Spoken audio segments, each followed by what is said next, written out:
Hello and welcome to a Star Citizen Ship Buyer's Guide, this time for the Greycat MDC. It's a vehicle buyer's guide, it's not a ship. We're going to be asking the question, should you buy the Greycat MDC? This is the Mobile Defense Center, using the MXC chassis like the MTC, the Mobile Tactical Center, similar to the way that Anvil does the Ballista, Centurion, Spartan, all on the Atlas chassis. It's not just a loadout or modular change, there's enough going on to make it its own thing. You can purchase this at the moment for between $45 and $50. It's pretty small. It's 7 meters by 5.5 by 2 meters, the same size as the MTC. It is a single-seater, and it focuses on being an automated anti-air and defensive system. Automated being the key word there, something you'd use for base defense to support you when you're driving around as a solo player, or to use in a group to help prevent missiles, torpedoes, and fighters approaching too close. Some of you may already be thinking that this is the perfect little vehicle for Jump Town and similar events to help lock down the air and prevent A2 strikes just ruining all your fun. This is the first ground vehicle in the verse to have a PDT. Its automated turret operates with ease to take out encroaching airborne threats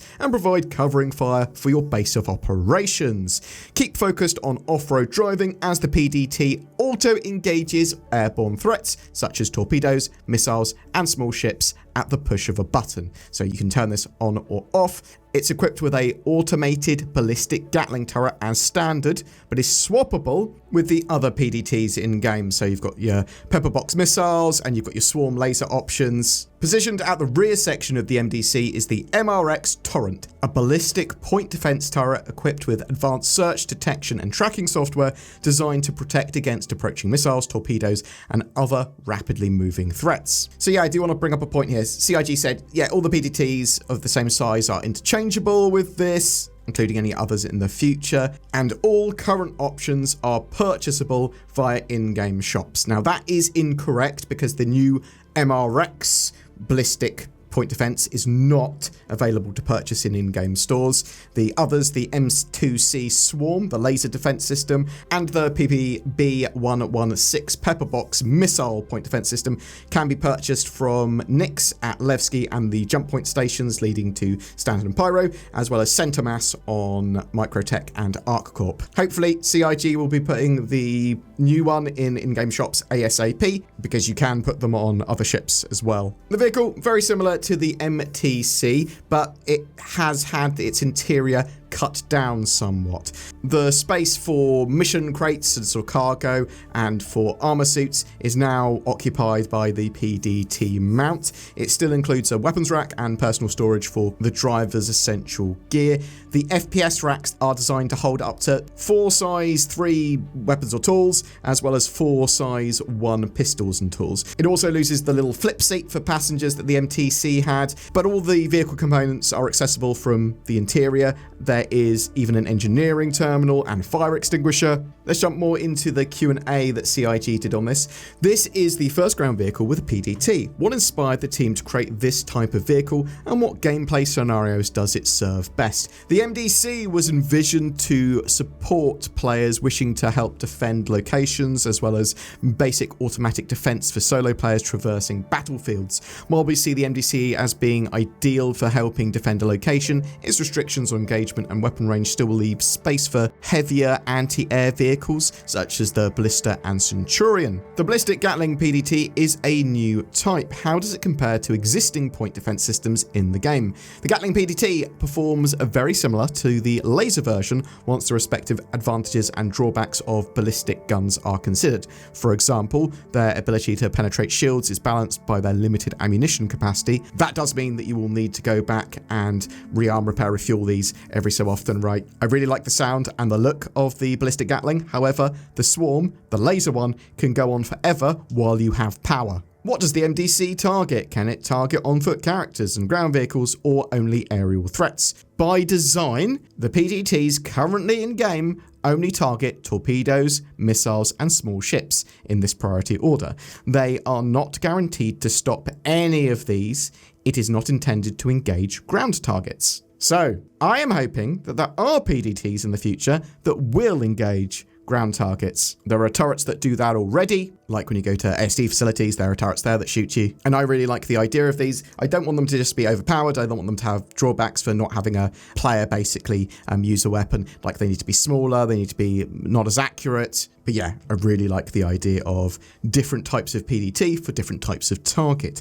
Does the PDT remain active when the player leaves the driver's seat, or must the player remain seated for the system to function? As long as the vehicle is powered and has sufficient energy allocated to the weapon energy pool, adjustable via the engineering MFD, the PDT will remain operational even without a driver in its seat. So yeah, you can turn them on and off, which is important because you might not want them to be operating in certain areas. You might not want to draw attention to yourself, or yeah, you just might not want to engage a particular foe at a particular time.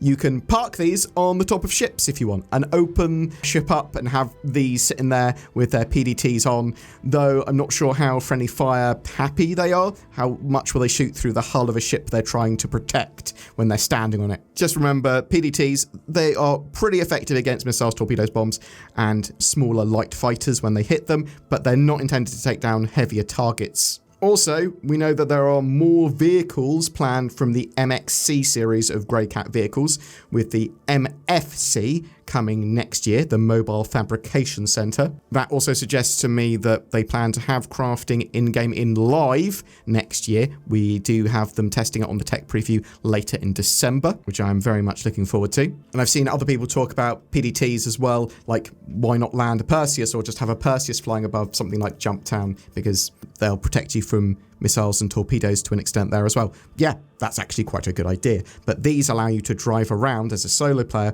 or bring a few of these in another sort of ship or a vehicle and then park around, do stuff on the ground, and have that air defense there. Should you buy one of these? Well, they're great to defend bases and zones you're looking to lock down and prevent A2 Moab strikes. $45 to $50 isn't going to break the bank, but you will be able to buy them in-game in like 3 months or so's time in in-game shops for a relatively inexpensive amount. Currently, buying an MDC is the only way you can get that new turret, the MRX, but they're likely to add them to the game pretty soon. I think it answers a problem that CIG had with Jumptown and those sort of events, and I'm really glad they've put something like this in-game. I think a lot of people are going to make use of these, like most of the player base at some point. They're also a great little thing that you can have placed on the ground that are enemy vehicles that will automatically shoot, and you don't even technically need a driver or a pilot for them. It's also made me think that we'll probably have different sizes of PDTs in the future, potentially ones that we can build on bases, that sort of stuff to protect our base from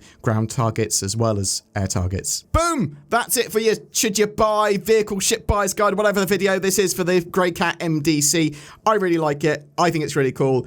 It's one I'm going to be buying in-game, but that's going to be true of most ground vehicles. Really interested to know if you've bought one, or you're going to buy one, or you're waiting for them to be available in-game, or if you're just interested in its PDT that it's got, the MRX. Are you looking forward to the other vehicles that are coming in this lineup of MXC chassis? Whatever your thoughts, chuck it in the comments below. I'd love to hear from you. And something else that you should do, click the links to NordVPN. What's that? They're just below, nordvpn.com/BoredGamer. Get yourself a huge discount and better accessibility, security, and privacy on the internet. Oh, something else I like to do, I like to use my eyes in games. And what's that? Star Citizen has natively supported high-precision head and eye tracking with Tobii Eye Tracker 5s that are also on sale. 20% off. Links below for that as well.